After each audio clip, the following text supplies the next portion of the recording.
itu asli.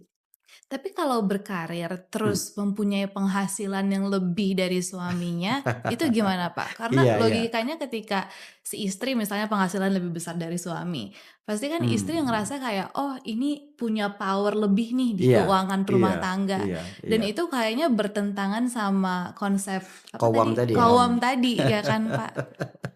Wah, ini agak rumit. Imam Syafi'i itu pernah nasihatin begini, ini unik ya, Imam Syafi'i itu nasihatin begini, "Laki-laki jangan menikahi perempuan yang lebih tinggi dalam 3 hal. Lebih tinggi, strata keluarganya, sosialnya, Mhm. lebih tinggi penghasilannya, lebih kaya maksudnya, yang ketiga lebih tinggi tubuhnya."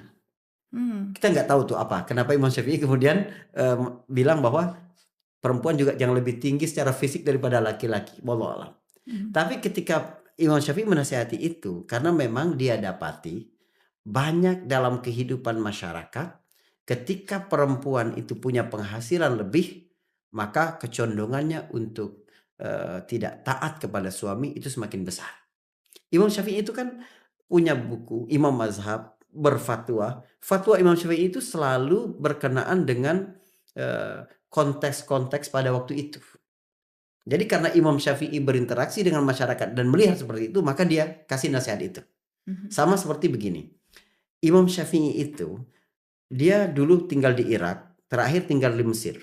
Jadi pendapat Imam Syafi'i itu ketika di Irak dengan di Mesir ada banyak yang berbeda. Misalnya waktu Imam Syafi'i di Irak, dia berpendapat bahwa laki-laki dan perempuan yang bersentuhan kulitnya itu batal wudhunya kecuali udah tua. Kalau udah tua nggak lagi. Tapi ketika dia pindah ke Mesir, baru beberapa hari di Mesir, dia lihat kakek-kakek sama nenek-nenek itu saling melempar kembang.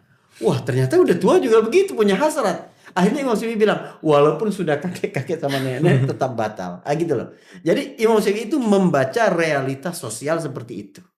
Jadi kalau yang tadi ditanya oleh Mbak Nikita, bagaimana kalau perempuan itu punya penghasilan lebih tinggi, kemudian dia, kalau memang ya kerusakan yang ditimbulkan itu nyata, bahwa kalau dia ini belum lebih tinggi aja penghasilannya udah ngelunjak kepada suaminya, maka nggak boleh.